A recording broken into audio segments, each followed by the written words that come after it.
Hi guys, welcome back to my channel. Thank you to my amazing subscribers. Thank you for the love and thank you for the support so far. You guys are absolutely incredible. If you're new here, welcome to my channel. My name is Ayotola, the creative director of So Unique Adunni and the content creator of this YouTube channel, DIY with So Unique Adunni. And this channel is dedicated to teaching you different fun crafts that you can do from the comfort of your homes. So today's video, I'm going to show you how I made this shift dress, and if that's something you would like to see, definitely keep watching. However, before we get into that, I would like to invite you to be a part of this DIY fam, and all you need to do is hit that subscribe button as well as the notification bell so you'll be the first person to know when I post new content. You also want to follow me on social media with the handles being shown somewhere here on the screen. So yes, back to the video for today where I show you how I made this dress. It's going to be a fun video and it's going to be detailed as you can expect. So if you would like to see that, definitely keep watching, and don't forget to give this video a thumbs up, don't forget to share, don't forget to comment, and don't forget to follow me on social media. Thank you for watching and see you in my next video. Bye.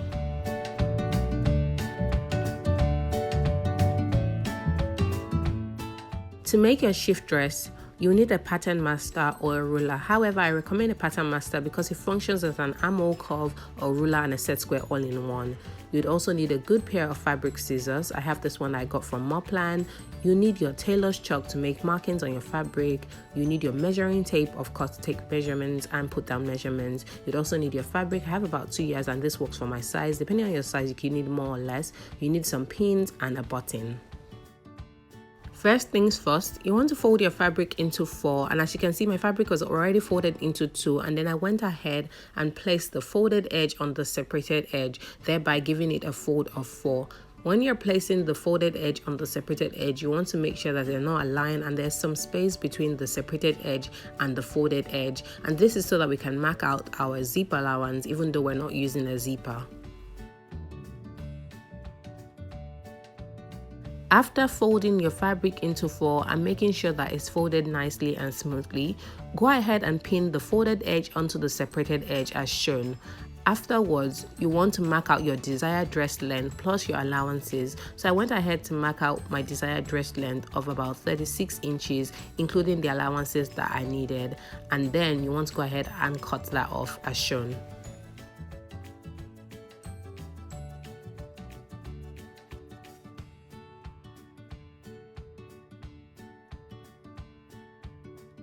Next, go ahead and mark out 1 inch on the center back for the zipper allowance. And like I said earlier, we're not making use of a zipper. However, we do need this for our button and our button loop. After marking out the 1 inch allowance on the center back, cut off the excess as shown.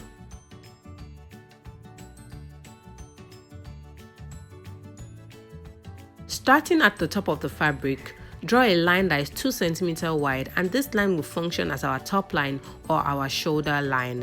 And I'm going to use my pattern master to draw this line because, like I said earlier, my pattern master functions properly as a ruler because it has grid lines. Afterwards, from the top line, go ahead and mark the shoulder to bust measurement, and for me the shoulder to bust point measurement I have is 11. You also want to mark your shoulder to waist measurement, and for me the shoulder to waist measurement is 16.5 inches. Next, you need to mark the armhole line, and to mark the armhole line, place your measuring tape 2 inches above the bust line and mark that line as the armhole line. Afterwards, square out all these points as shown, and I used my pattern master again as a set square. So the next thing to do is to mark the hip region or the waist to hip measurement, and the waist to hip measurement for most people is between 6, 8 and 10 inches from the waist point. So you want to mark from the waist point, you want to mark 6, 8 and 10 inches. However, the easiest and most reliable calculation for this is your hip measurement divided by 4 minus 1 inch. So you want to get your hip measurement, whatever your hip measurement is, divide that by 4 and then take away 1 inch from your total value. Afterwards, mark your waist to hip point as shown. After marking out all the points, you should have your shoulder line, your armhole line, your bust line, your waist line, as well as your waist to hip measurements. So the next thing you want to do is on the shoulder and the armhole line, you want to mark half the shoulder or back measurement plus half an inch sewing allowance. Please make sure that all markings are done on the wrong side of the fabric, and you want to make sure that you're also marking starting at the folded edge and then you're marking your way outwards as shown in the video. On the bust line, mark a quarter of the bust measurement plus 1 inch for the ease and sewing allowance. On the waistline, mark a quarter of the waist measurement plus 2 inches for the ease and sewing allowance. Our sewing allowance for the side seams throughout this project is 0.5 inch, which is half an inch. On the hip line or hip region, as well as the hem, go ahead and mark a quarter of the hip measurement plus 1 inch for the sewing allowance and for the ease. Connect the points at the hem to the hip region with a ruler. Afterwards, connect the points at the waist to the hip, and you could use a hip curve for this. However, if you don't have a hip curve, you could also use your freehand, or in my case, I'm using the pattern master that I have here with me as a hip curve. Connect the point from the waistline to the bust line, and as you can see, I'm just using my freehand for that. Afterwards, you want to connect the bust line to the armhole line, and this is basically just a straight line. Afterwards, you want to draw in your armhole curve. Draw in your armhole curve, making sure it goes inwards a little bit. You also want to make sure that it touches the points on the shoulder line as well as the flat line on the armhole line as shown.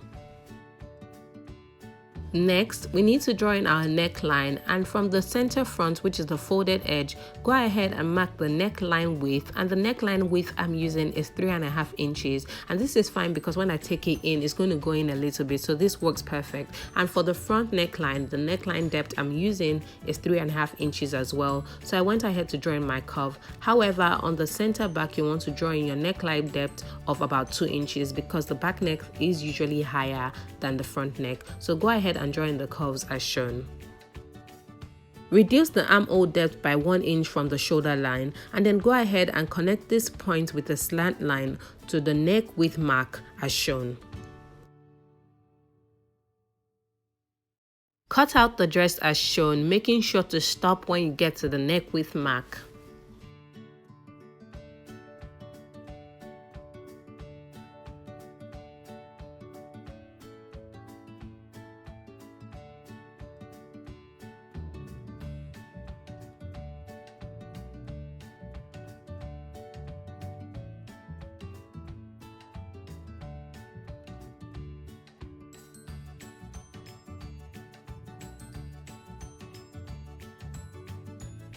Cut out the back neckline first while both fabrics are pinned together.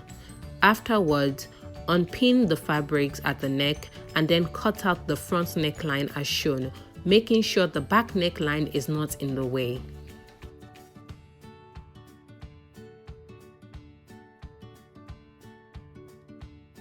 Unpin your fabric and then indicate the wrong sides on both pieces. For the back, you should have 2 pieces. On the back piece, mark 7 inches from the top vertically. This will serve as our slit when we put in our button and button loop. Then from that point, go ahead and pin all the way down and then mark out 1 inch for the seam allowance and then sew along the 1 inch point as shown.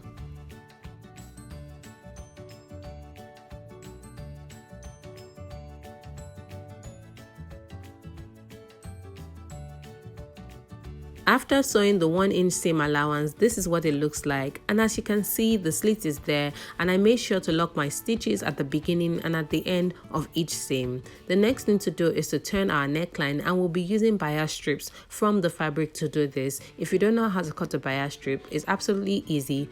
All you need is a rectangular piece of fabric or a square piece of fabric. Draw a diagonal line on your square or rectangular piece of fabric and then go ahead and draw some more diagonal lines, keeping the distance between each line the distance you want or the width you want your bias strip to be. So I want my bias strip to be 3 centimeters, so I drew 3 centimeter wide lines on my fabric, and I only need 3 strips of fabric. So after drawing the lines, go ahead and cut, and as you can see, it's stretchy, which means that I do have it on the bias grain, which is perfect. Pin the bias strip on the back neckline with the right side of the strip facing the right side of the fabric as shown. Then go ahead and sew on a 1/4 inch sewing allowance.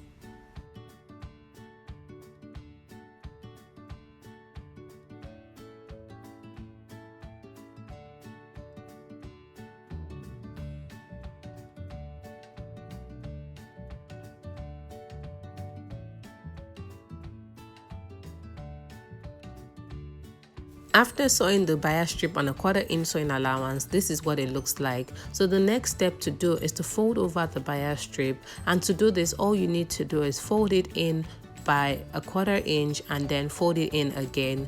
You basically want to fold it in twice as shown.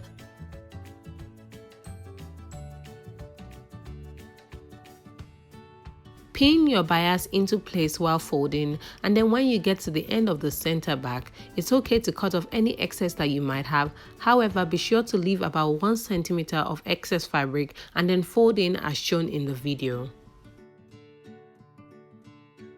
After pinning the bias, go ahead and sew the bias to the fabric, making sure to sew at the edge. You also want to make sure that the joining between the bias and the fabric looks like this at the tip. For emphasis sake, I'm going to repeat this on the second side, and as you can see, the first thing I do is cut off the excess fabric and then go ahead and fold my bias, making sure that I tuck in the excess at the center back like I said earlier. So you want to go ahead and fold in, pin, and then sew it into place.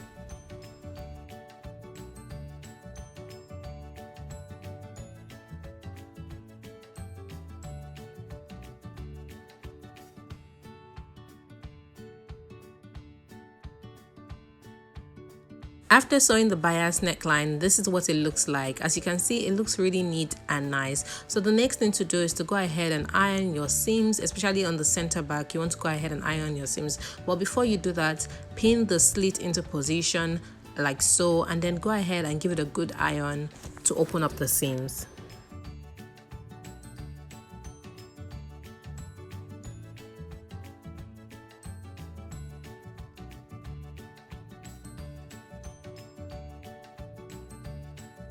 So after ironing the back piece like this, the next thing you need to do is to find the button you would like to use and then make your button loop.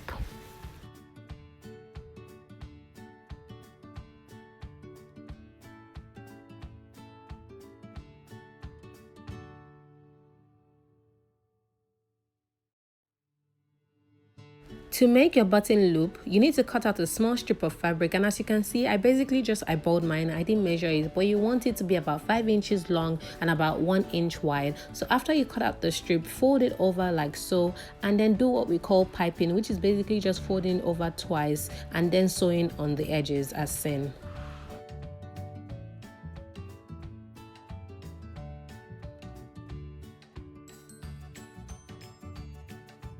After sewing your strip, this is what it looks like. So the next thing to do is to form your button loop, and to do that all you need to do is cross your strip as shown and then check that your button can go through the hole in the strip. Once it's fine, all you need to do is pin this into place and then go ahead and place it on the back piece of the fabric where you want it to be positioned. Check that it's fine and then pin it into place and sew it onto the back piece.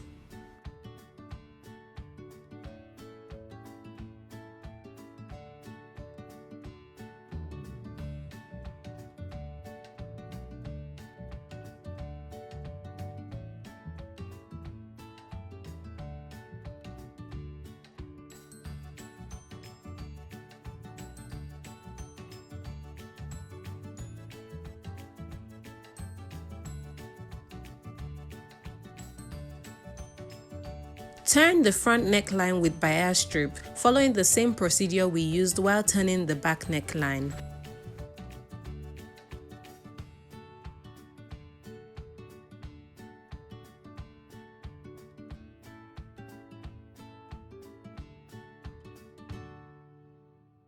After turning the front neckline with your bias strip, this is what it looks like, and the next thing to do is to go ahead and join the sides of both the front and the back piece together.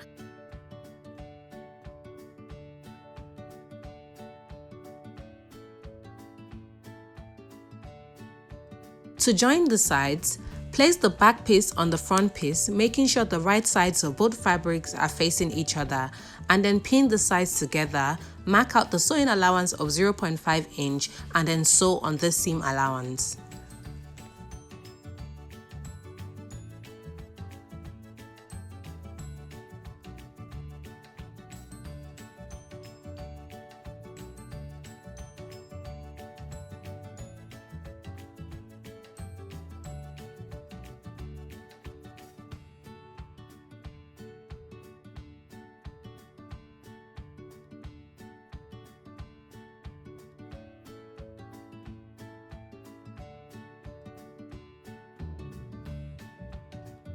This is what the sides look like after joining the sides together. The next step is to join the shoulder, and to join the shoulders, what you need to do is absolutely easy. You want to pin the shoulders together, making sure that they match, and then mark a sewing allowance of 0.5 inch and then sew along this line.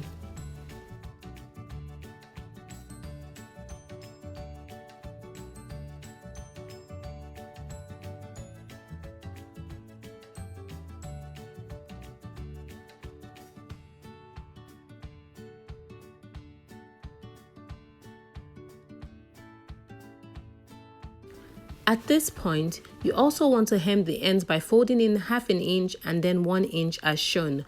Pin this into place and then sew all around as shown.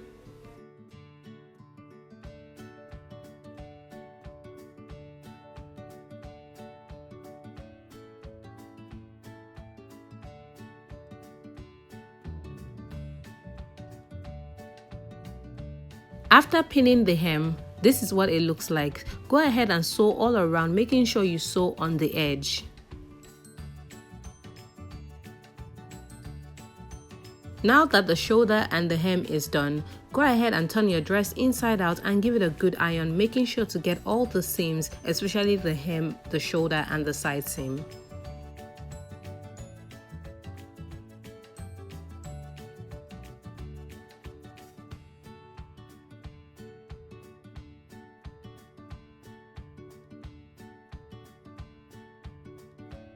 We are nearly done with our dress, and the last step is the sleeves. To make your sleeves, measure your armhole correctly, making sure you measure twice just to be sure.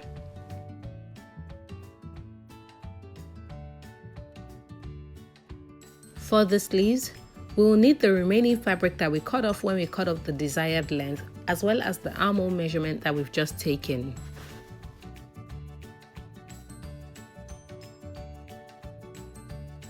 Fold your fabric into 4, making sure that the folded edges are facing you, and then go ahead and check the fabric length. In this case, there wasn't so much to check because I just had the remaining length, so I had to make do with it. However, it was perfect for my sleeve length. Afterwards, you want to go ahead from the folded edge, you want to go ahead and mark your armhole measurements that you had taken earlier. And in my case, it was 8.5 inches, so I went ahead to mark that horizontally. From the top, mark out 5 inches vertically as shown, and then draw in the S-shaped armhole curve, which when you measure should be larger than the armhole measurements that we took earlier. At the hem, mark half the bicep measurement plus 1 inch seam allowance, and then connect the points as shown. Afterwards, cut out your sleeves as shown.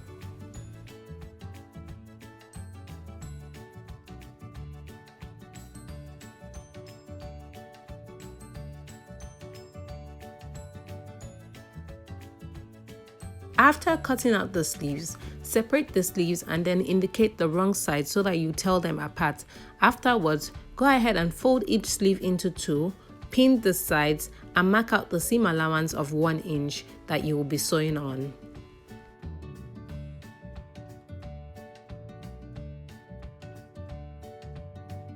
After sewing the sides of the sleeves, this is what they look like. The next thing to do is to notch the center of the sleeve crown, and then go ahead and hem the sleeves by folding in half an inch twice as shown.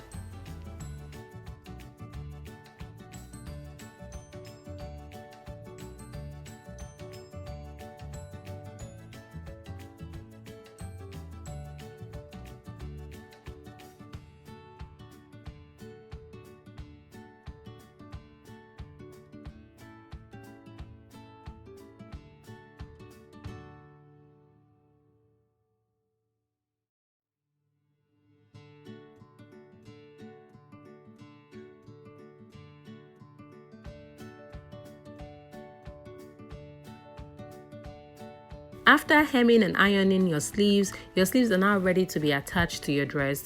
Attach your sleeves to your dress by pinning the side seam area of both the sleeve and the dress to each other, making sure the right side of the dress and the right sides of the sleeve are facing each other.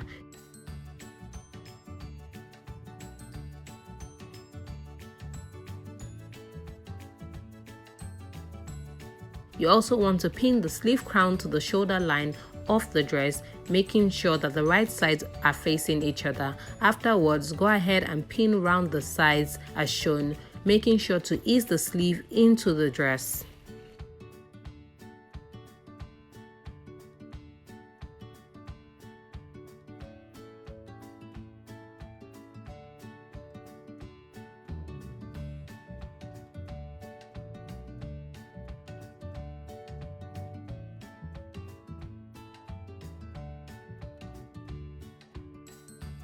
Be sure to avoid any gathers or pleats while easing the sleeves into the armhole.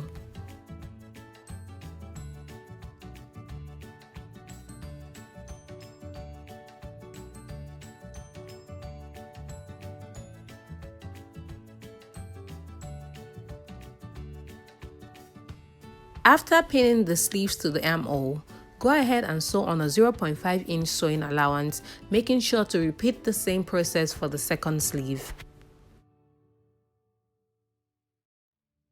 Alright guys, so we are now done with our dress, and this is what the sleeves look like after they've been attached. So I'm going to go ahead and give it a good trim and a good iron, and as you can see, they match up at the ends where they're supposed to match up on the seam lines. So yes, the dress is now finished, and it's now time to sew on our button. Determine the button position and then go ahead and sew your button to your shift dress using a normal needle and thread.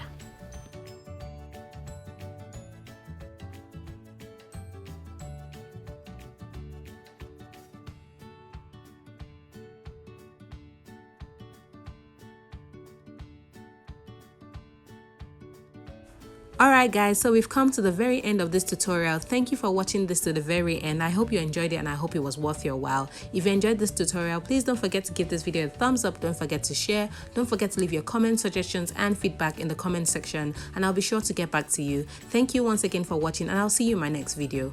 Bye!